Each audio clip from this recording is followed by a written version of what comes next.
Cambridge 17, Listening Test 1. You will hear a number of different recordings. All the recordings will be played once only. The test is in 4 parts. You will have 10 minutes at the end of the test to transfer your answers to the answer sheet. Now turn to part 1. First, you have some time to look at questions 1 to 5.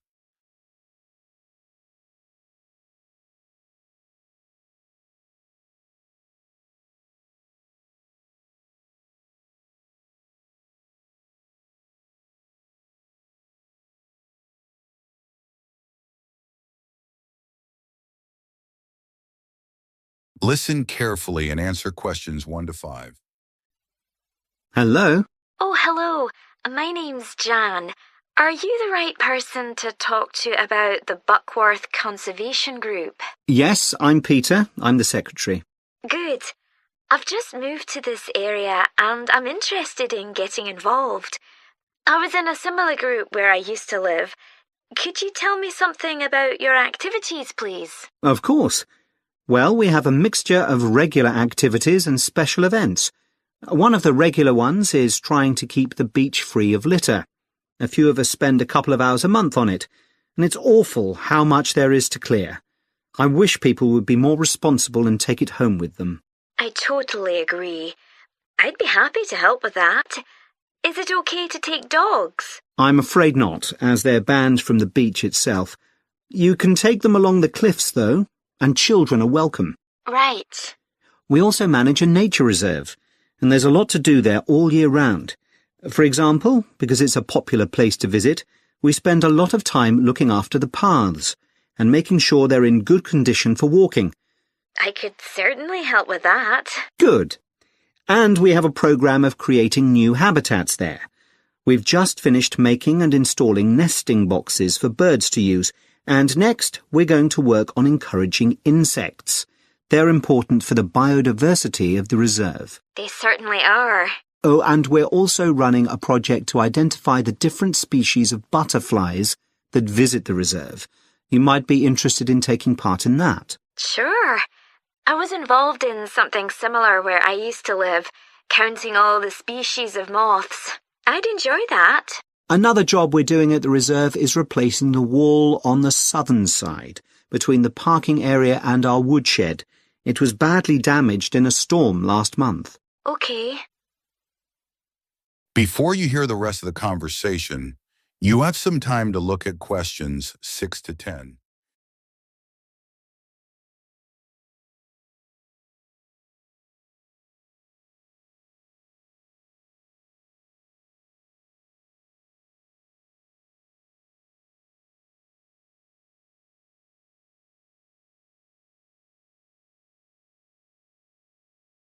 Now listen and answer questions 6 to 10. Then, as I said, we have a program of events as well, both at the weekend and during the week. Right. I presume you have guided walks. I'd like to get to know the local countryside as I'm new to the area. Yes, we do.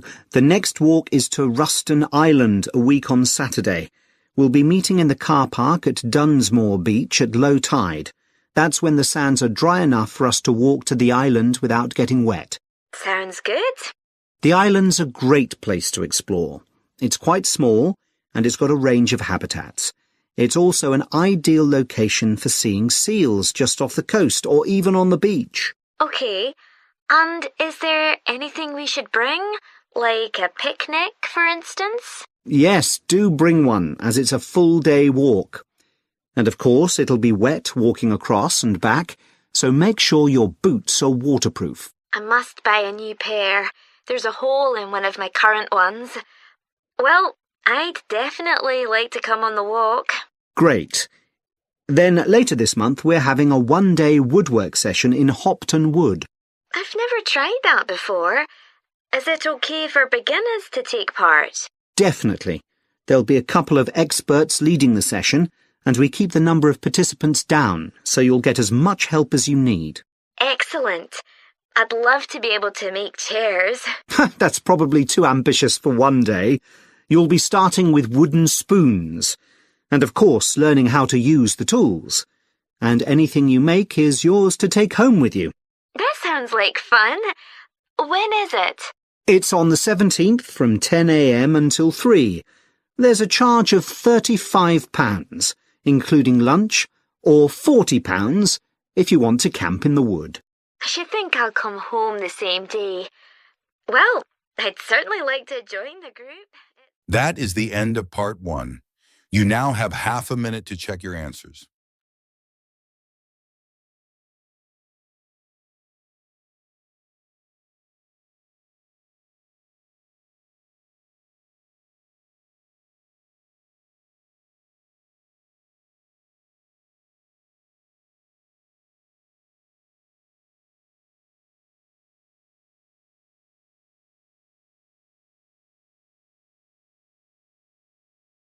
Now turn to part 2. First, you have some time to look at questions 11 to 14.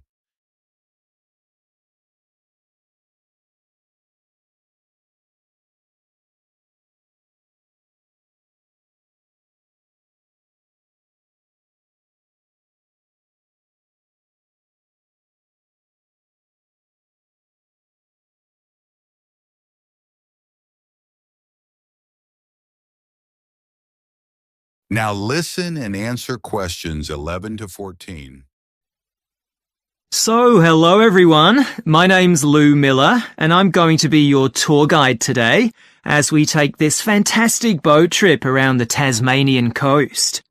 Before we set off, I just want to tell you a few things about our journey. Our boats aren't huge, as you can see. We already have 3 staff members on board, and on top of that, we can transport a further 15 people, that's you, around the coastline. But please note, if there are more than 9 people on either side of the boat, we'll move some of you over. Otherwise, all 18 of us will end up in the sea. We've recently upgraded all our boats. They used to be jet black, but our new ones now have these comfortable dark red seats and a light green exterior in order to stand out from others and help promote our company. This gives our boats a rather unique appearance, don't you think? We offer you a free lunchbox during the trip, and we have 3 types. Lunchbox 1 contains ham and tomato sandwiches. Lunchbox 2 contains a cheddar cheese roll. And Lunchbox 3 is salad-based and also contains eggs and tuna. All 3 lunchboxes also have a packet of crisps and chocolate bar inside. Please let staff know which lunchbox you prefer. I'm sure I don't have to ask you not to throw anything into the sea. We don't have any bins to put litter in, but Jess, myself, or Ray, our other guide, will collect it from you after lunch and put it all in a large plastic sack. Before you hear the rest of the conversation, you have some time to look at questions 15 to 20.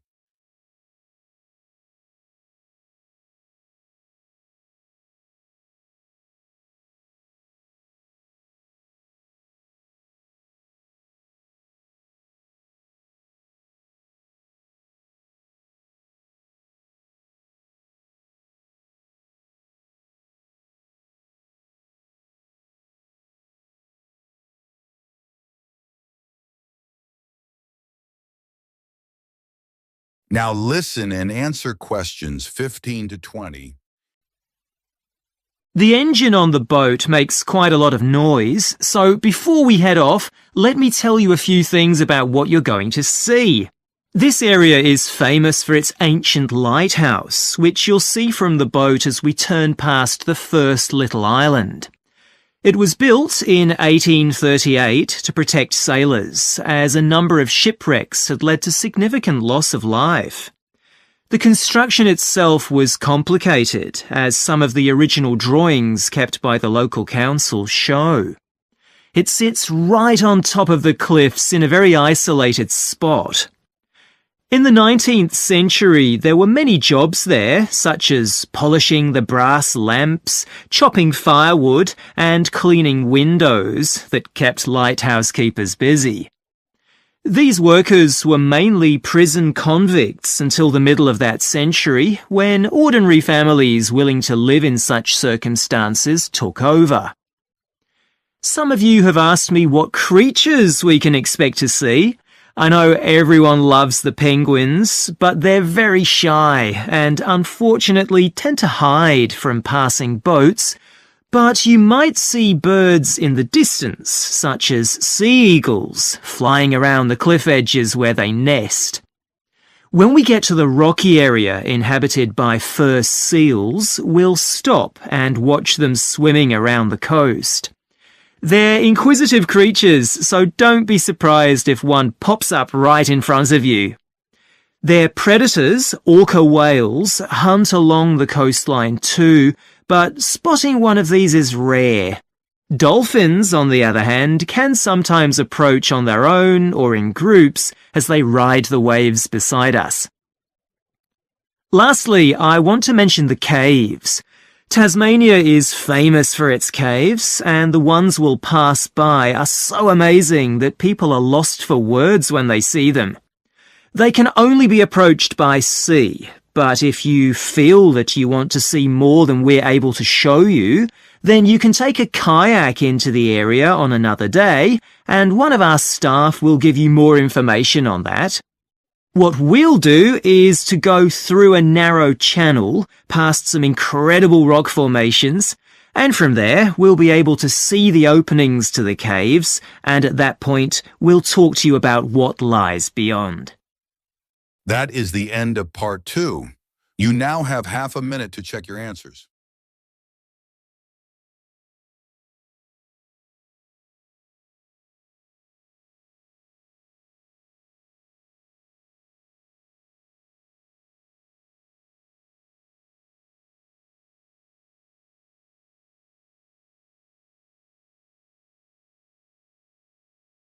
Now turn to part 3.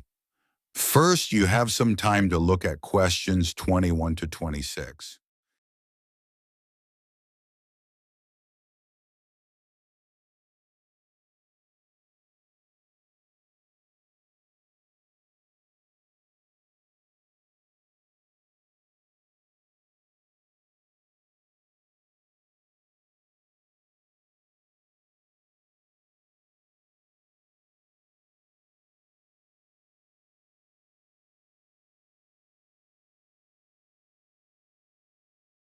Now listen and answer questions 21 to 26. So, Tim, we have to do a short summary of our work experience on a farm. Right. My farm was great, but arranging the work experience was hard. One problem was it was miles away and I don't drive. And also, I'd really wanted a placement for a month, but I could only get one for 2 weeks. I was lucky. The farmer let me stay on the farm, so I didn't have to travel. But finding the right sort of farm to apply to wasn't easy. No, they don't seem to have websites, do they? I found mine through a friend of my mother's, but it wasn't easy. No. My farm was mostly livestock, especially sheep. I really enjoyed helping out with them. I was up most of one night helping a sheep deliver a lamb. On your own? No, the farmer was there, and he told me what to do. It wasn't a straightforward birth, but I managed. It was a great feeling to see the lamb stagger to its feet and start feeding almost straight away, and to know that it was okay. Then another time, a lamb had broken its leg, and they got the vet in to set it, and he talked me through what he was doing. That was really useful. Yes, my farm had sheep too. The farm was in a valley, and they had a lowland breed called Suffolks, although the farmer said they'd had other breeds in the past. So were they bred for their meat? Mostly, yes. They're quite big and solid. My farm was up in the hills, and they had a different breed of sheep. They were Cheviots. Oh, I heard their wool's really sought after. Yes, it's very hard wearing, and they use it for carpets. Right. I was interested in the amount of supplements they add to animals' feed nowadays. Like, even the chickens got extra vitamins and electrolytes in their feed. Yes, I found that too. And they're not cheap. but my farmer said some are overpriced for what they are, and he didn't give them as a matter of routine, just at times when the chickens seemed to particularly require them. Yes, mine said the same.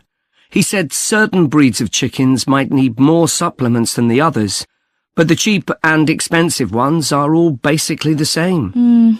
So, did your farm have any other livestock, Diana? Yes, dairy cows.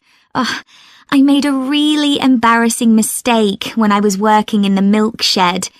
Some cows had been treated with antibiotics, so their milk wasn't suitable for human consumption, and it had to be put in a separate container. But I got mixed up, and I poured some milk from the wrong cow in with the milk for humans, so the whole lot had to be thrown away. The farmer wasn't too happy with me. I asked my farmer how much he depended on the vet to deal with health problems.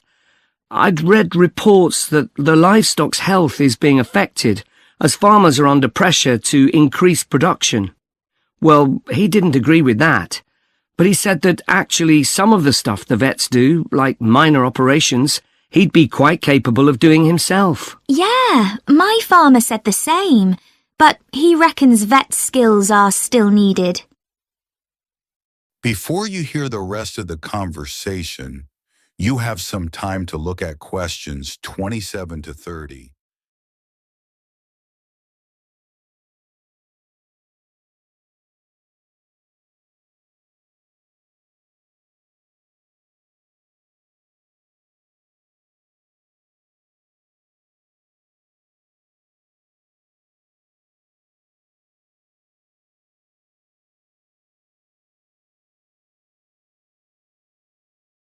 Now listen and answer questions 27 to 30. Now we've got to give a bit of feedback about last term's modules. Just short comments, apparently. Shall we do that now? Okay, so medical terminology. Well, my heart sank when I saw that, especially right at the beginning of the course, and I did struggle with it.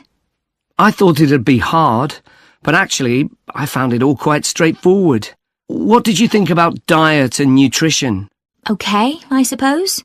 Do you remember what they told us about pet food and the fact that there's such limited checking into whether or not it's contaminated?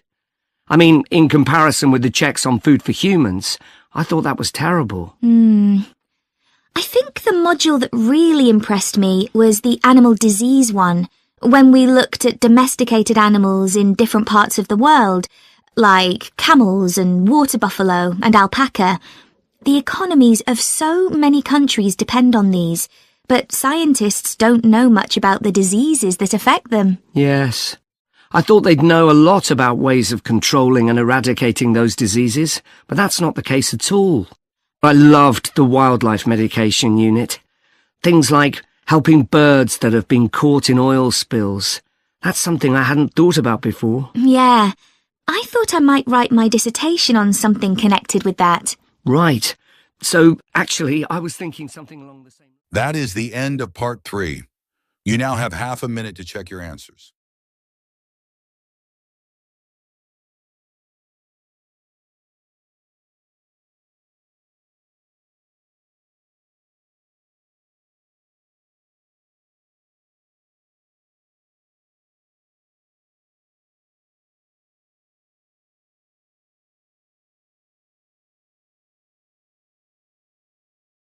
Now turn to part 4.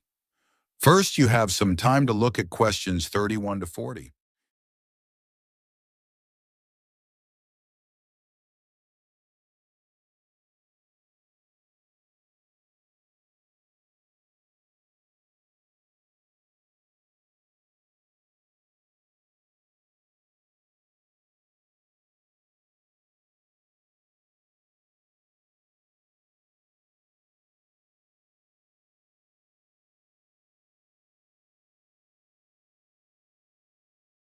Now listen and answer questions 31 to 40.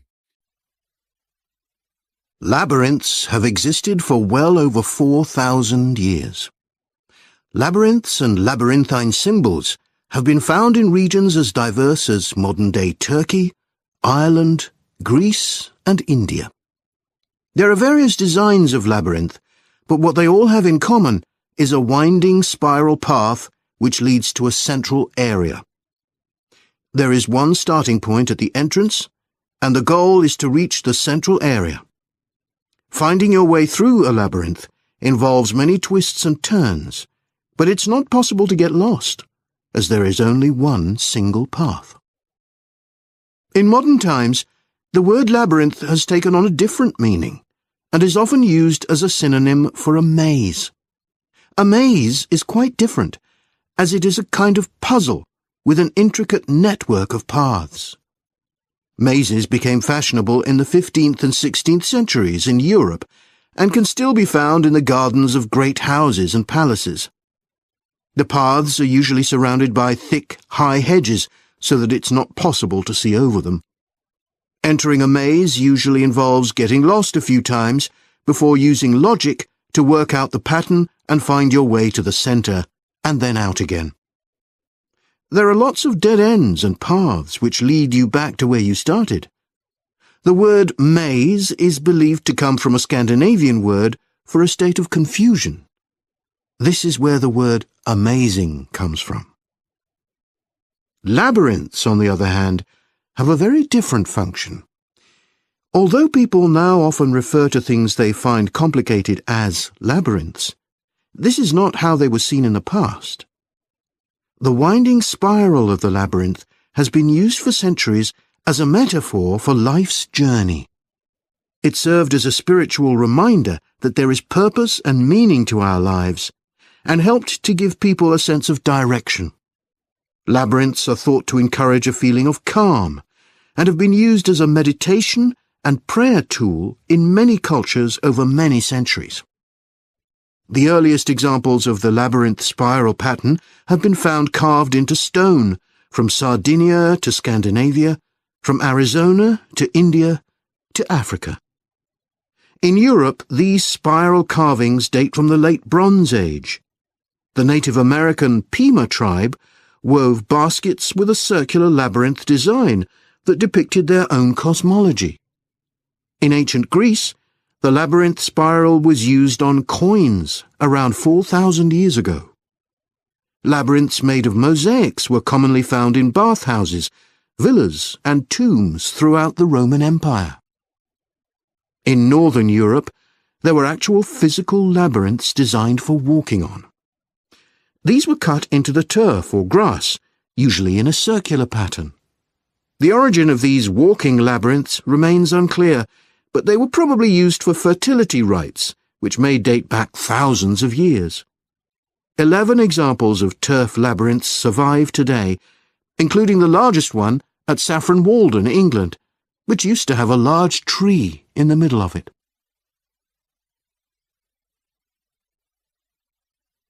More recently, labyrinths have experienced something of a revival. Some believe that walking a labyrinth promotes healing and mindfulness, and there are those who believe in its emotional and physical benefits, which include slower breathing and a restored sense of balance and perspective. This idea has become so popular that labyrinths have been laid into the floors of spas, wellness centers, and even prisons in recent years. A pamphlet at Colorado Children's Hospital informs patients that walking a labyrinth can often calm people in the midst of a crisis. And apparently, it's not only patients who benefit. Many visitors find walking a labyrinth less stressful than sitting in a corridor or waiting room. Some doctors even walk the labyrinth during their breaks. In some hospitals, patients who can't walk can have a paper finger labyrinth brought to their bed. The science behind the theory is a little sketchy, but there are dozens of small-scale studies which support claims about the benefits of labyrinths. For example, one study found that walking a labyrinth provided short-term calming, relaxation and relief from anxiety for Alzheimer's patients. So what is it about labyrinths that makes their appeal so universal? That is the end of part 4. You now have 10 minutes to transfer your answers to the answer sheet.